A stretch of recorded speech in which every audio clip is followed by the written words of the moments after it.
సాంఖ్యమనగా జ్ఞానం, ఆత్మానాత్మ వివేక రూపమైన విజ్ఞానం. ప్రకృతి ఎందుగల నశ్వరములైన అనాత్మతత్వము త్యజించి పరమాత్మను గ్రహించుటే సాంఖ్యం యొక్క పరమార్థం.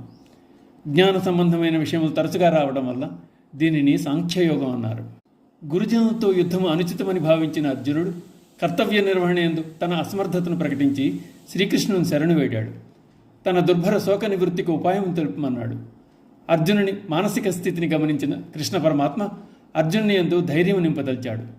పరమాత్మ అర్జునుకు దివ్య ప్రబోధము చేయదలిచి ప్రథమంగా ఎవరిని గురించి శోకింపదగదని తెలిపి నిత్యానిత్య వస్తు వివేచన చేయుచు ఆత్మ యొక్క శాశ్వతత్వమును ప్రతిపాదించాడు. సమస్త భోగములు సుఖదుఖాది ద్వంద్వములు అనిత్యములు. విషయముల వలన ఏర్పడిన సుఖదుఖములను సమదృష్టితో చూడాలి కానీ వాటిని లక్ష్యపెట్టకూడదు. ఆ విధంగానే సంయోగ వియోగములు కూడా అనిత్యములు. సత్తులలో సత్తనబడు ఆత్మ ఎన్నడూ చంపబడదు. అది నిర్వికారి. దేహము అనిత్యం. దేహి అనగా ఆత్మ నిత్యుడు. దేహ వియోగము తర్వాత కూడా ఉండేది ఆత్మ. ఆత్మకు నాశం లేదు. పంచభూతములన్నవి ఆత్మను బాధించలేవు. జాతస్య హి ధ్రువోన్మృత్యు అన్నది దేహమునికే గాని ఆత్మకు కాదు. ఆ కారణంగా ఆత్మ కొరకే శోకించట తగదని భగవానుడు నిర్దేశించాడు.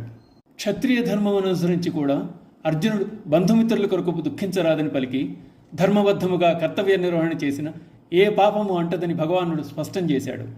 సమత్వ బుద్ధితో కూడిన నిష్కామ కర్మను స్థిర చిత్తముతో ఆచరించాలని పలికి అర్జునుని కర్మయోగమునందు నిమగ్నుడు కమ్మని భగవానుడు ఆదేశించాడు.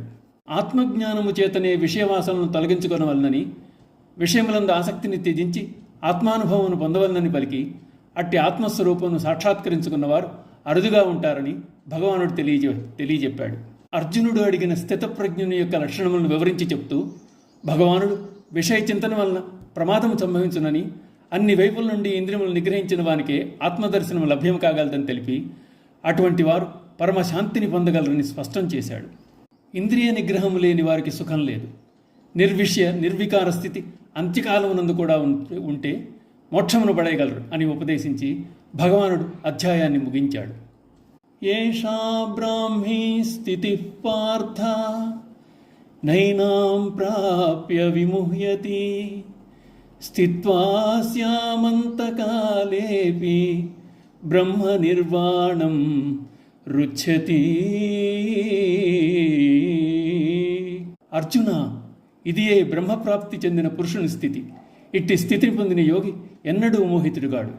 ఈ స్థితి అందు స్థిరముగా ఉన్నవాడు అంత్యకాలమునందు కూడా బ్రహ్మానందమును పొందుతాడు. నమో భగవతే వాసుదేవాయ.